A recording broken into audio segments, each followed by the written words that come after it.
नमस्कार प्यारे बच्चों, बहुत बहुत स्वागत है आपका अपने YouTube channel NCERT study point पे। और मेरा नाम है अर्जुन। तो जैसा कि आप सभी को पता होगा कि आज का जो हमारा वीडियो है, इसमें हम ये समझेंगे कि जो ब्राह्मी लिपि था उसका अध्ययन इतिहासकारों ने किस प्रकार किया। यानी जो अर्थ है ब्राह्मी लिपि का, उसका अर्थ कैसे निकाला गया इतिहासकारों के द्वारा। आपको पता होगा जो ब्राह्मी जो लिपि है ना, लिपि का मतलब होता है जो शब्द है ना, उसमें लिपि किस प्रकार का यूज है। तो ब्राह्मी एक लिपि का नाम है। अब वो जो लिपि है उसका अर्थ कैसे निकाला गया, ठीक है। आपको याद होगा कि हड़प्पाई जो लिपि है वो चित्रात्मक लिपि है, उसका अर्थ आज तक नहीं निकाला गया। लेकिन जो ब्राह्मी लिपि है ये भी बहुत ही प्राचीन लिपि था, लेकिन फिर भी इसका अर्थ जो है ना वो इतिहासकारों ने निकाल लिया। अब इसका अर्थ किसने निकाला तो मैं आपको यहीं पे बता देता हूँ। इसका अर्थ जो है वो 1838 में ईस्ट इंडिया कंपनी का एक अधिकारी था जिसका नाम था जेम्स प्रिंसेप। वो एक अंग्रेज अधिकारी था, लेकिन उसने जो है ब्राह्मी लिपि और खरोष्टी लिपि का अर्थ निकाल दिया, ठीक है। तो पूरा जो ये हमारा चैप्टर है ना, राजा किशन और नगर, इसी का एक टॉपिक है जिसका नाम है ब्राह्मी लिपि का अध्ययन कैसे किया गया। तो आज की वीडियो में मैं सिर्फ आपको इतना बताऊंगा जो ब्राह्मी लिपि है ना उसका अर्थ आखिर कैसे निकाला गया, ठीक है।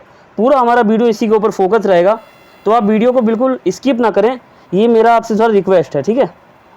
तो मैं आपको चलो बताना शुरू करता हूँ। आपको मैं NCERT के अकॉर्डिंग बताऊंगा, इसलिए आप हर चीज़ को एकदम ध्यान से समझो और एकदम गहराई से समझो, ठीक है। देखो, आधुनिक भाषा में प्रयुक्त लगभग की बात करूँ तो सभी लिपियों का जो मूल लिपि है ना वो ब्राह्मी लिपि है। और ब्राह्मी लिपि का जो प्रयोग है वो अशोक के अभिलेख में भी किया गया है। अशोक के जितने भी अभिलेख मिले हैं, अशोक एक सम्राट था जो कि बिंदुसार का बेटा था और चंद्रगुप्त मौर्य का पोता था, ठीक है। अशोक जो है वो चंद्रगुप्त मौर्य का पोता था और चंद्रगुप्त मौर्य ने जो है वो मौर्य वंश का स्थापना उसने किया था, ठीक है।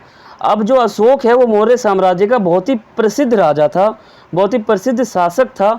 उसको जो है ना बौद्ध ग्रंथ है, बौद्ध धर्म जो होता है उसके जितने भी ग्रंथ लिखे गए हैं साहित्यिक में, उसमें अशोक का जो नाम है ना सबसे ऊपर रखा जाता है, क्योंकि अशोक जो है वो चक्रवर्ती सम्राट चंद्रगुप्त मौर्य का भी पोता है, ठीक है। बिंदुसार जो है ना वो थोड़ा सा इन दोनों से थोड़ा कमज़ोर है, मतलब उसने ज़्यादा शासन नहीं किया। चंद्रगुप्त मौर्य द्वारा जो बसाया गया मौर्य वंश था, मौर्य साम्राज्य था, मौर्य काल था उसमें। अब अभिलेख जो है ना उसमें किया गया। 18वीं सदी की बात करूं, 18वीं सदी का मतलब है 1701 से लेकर 1800 के बीच का जो समय उसको कहते हैं 18वीं शताब्दी या फिर 18वीं सदी। यूरोपीय विद्वानों ने भारतीय पंडितों की सहायता से आधुनिक बंगाली और देवनागरी लिपियों में कई पांडुलिपियों का अध्ययन किया। अब यहाँ पे आप कैसे समझोगे, देखो समझने का तरीका ना सिंपल सा है, आपको समझना है ना, सिंपल सा तरीका यही है कि आपको ना इसको समझना पड़ेगा। जैसे मान लो कि जो ये लिपि है ये बहुत ही प्राचीन लिपि था, जैसा कि आप सभी को पता है, लेकिन जो इसका अर्थ है वो इतिहासकारों ने निकाल लिया, ठीक है। अब इसका अर्थ कैसे निकाला गया तो आप कहोगे कि लगभग बात करूं तो ये सभी लिपियों में मतलब प्राचीन था, और अशोक के जितने भी अभिलेख मिले ना वो इसी लिपियों में लिखे गए थे। और 18वीं सदी में जो है ना कुछ यूरोप के विद्वान थे, ठीक है, उन्होंने भारतीय पंडितों की सहायता से आधुनिक बंगाली, देखो अभी की बात करूं तो बंगाल जो है ना, बंगाल उसमें देवनागरी लिपि जो है उसके कई पांडुलिपियों का अध्ययन शुरू किया गया और उनको अनेक अक्षरों से मैच किया गया, ठीक है, थोड़ा सा पता लगाया गया और फिर जाके इसकी तुलना करी, तब जाके थोड़ा सा है ना पता चला, ठीक है। तो ऐसा आप इसमें कह सकते हो। और आगे हम कुछ समझते हैं कि आगे क्या लिखा हुआ। देखो, आरंभिक अभिलेखों का अध्ययन करने वाले जो विद्वान थे ना वो कई बार यह अनुमान लगाए थे कि ये संस्कृत भाषा है। देखो, ये जो ब्राह्मी लिपि है ना इसका जब अर्थ निकाला गया तो कुछ इतिहासकारों ने ये कहा कि जो ये लिपि है ना ये संस्कृत भाषा में लिखी गई है, अनुमान लगाया गया, उनको थोड़ा सा भ्रम सा हो गया। लेकिन जबकि ये जो है ना एक प्राचीनतम लिपि थी, प्राकृत भाषा में लिखी गई थी। प्राकृत भाषा यानी हमारी आम बोलचाल की भाषा, ठीक है। आम बोलचाल यानी आप किसी से बात करते हो, बहुत ही मामूली भाषा है, उसको कहते हैं आम बोलचाल की भाषा यानी प्राकृत भाषा। फिर कई दशकों के बाद, यानी कई दशक का मतलब होता है 10 साल, ठीक है, 10 साल को हम एक शब्द में बोलने के लिए दशक कह देते हैं। और सदी जो है ना, हजार, मान लो कोई भी चीज़ 1000 वर्ष हो गया है, 1000 वर्ष का अगर हमको नाम लेना है ना तो हम सीधा एक सदी कह देते हैं, बस यही होता है। अब कई अभिलेखों और वैज्ञानिकों के रूप से उनको समझा गया। बाकी जो है ना, और फिर अथवा पश्चिम के भाग में जो है ना, जेम्स प्रिंसेप ने अशोककालीन ब्राह्मी लिपि का जो अध्ययन है वो 1838 में निकाल लिया, अर्थ निकाल लिया, पढ़ लिया। उस लिपि को आज तक कोई नहीं पढ़ा, लेकिन जो जेम्स प्रिंसेप था वो 18वीं नहीं 19वीं सदी आ जाएगा, क्योंकि 18वीं तो हम 1701 से लेकर 18 तक को कहते हैं, लेकिन ये 1838 की बात है, 19 कह देंगे इसको, ठीक है। तो इसका मतलब क्या समझे कि अर्थ जो है ना वो इस प्रकार जो है निकाला गया, समझ गए। और देखो आप यहाँ पे थोड़ा देखना चाहते हो ना, तो इसकी लिपि को पढ़ सकते हो।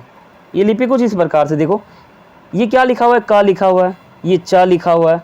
इसका मतलब देखो, ये जो साइड में लिखा हुआ है इसको तो हम कहेंगे ब्राह्मी लिपि, लेकिन जो इसको बाजू में है ना, इसको हम कहेंगे अपने हिंदी भाषा का जो लिपि है। हमारा जो हिंदी भाषा है ना, वो तो भाषा हिंदी है, लेकिन उसकी लिपि की बात करें तो वो देवनागरी लिपि है। कौन सी भाषा है? हिंदी है, लेकिन लिपि कौन सी है? देवनागरी, ठीक है। देवनागरी लिपि है हमारे हिंदी भाषा की। और ब्राह्मी लिपि की जो ब्राह्मी लिपि है ना, वो एक लिपि है, उसका अर्थ निकाला गया 1838 में जेम्स प्रिंसेप द्वारा, जैसा कि मैंने आपको बता दिया। देखो अब हमारा अगला जो वीडियो आएगा ना, उसमें आप नीचे देख रहे होगे, हम खरोष्टी लिपि का अर्थ समझेंगे कि आखिर खरोष्टी लिपि का जो अर्थ है ना, वो इतिहासकारों ने किस प्रकार निकाला, यानी कैसे पता चला इतिहासकारों को कि जो ये खरोष्टी लिपि है ये इसी प्रकार से लिखा गया है, इसको पढ़ कैसे लिया, इसका अर्थ कैसे निकाला गया, ठीक है। तो प्यारे बच्चों, मैं आशा करता हूँ आपको समझ में आ गया होगा। तो जैसा कि आपको पता है ना कि हमने जो अपना साइड जो क्लास होता है ना हमारा, जो हम सिर्फ इस कोर्स के कुछ महत्वपूर्ण टॉपिक को देखते हैं, उन टॉपिक का हमारा क्लास शुरू हो चुका है। तो अब हम हर क्लास का जो बुक है उसके हर टॉपिक को समझेंगे, ठीक है। तो आशा करता हूँ आपको बिल्कुल समझ में आ गया होगा। देखो अगर आपको समझ में आ गया है ना, तो आप बस वीडियो को एक लाइक कर देना, ठीक है। एक लाइक आप कर दोगे तो आप बहुत ही फ़ायदा होगा आपका, ठीक है। और चैनल पर अगर नए हैं तो सब्सक्राइब कर लेना, बिल्कुल फ्री होता है, ठीक है।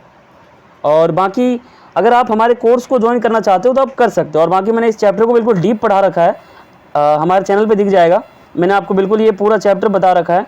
तो आप ये पूरे चैप्टर को आसान तरीके से पढ़ सकते हो, बिल्कुल ईजी एक्सप्लेनेशन, ऐसे मैंने आपको पढ़ाया कि एक बच्चा भी समझ जाएगा उसको, ठीक है। तो चलो यहीं पे अपने वीडियो को समाप्त करते हैं, तो फिर मिलते हैं अपने अगली वीडियो में।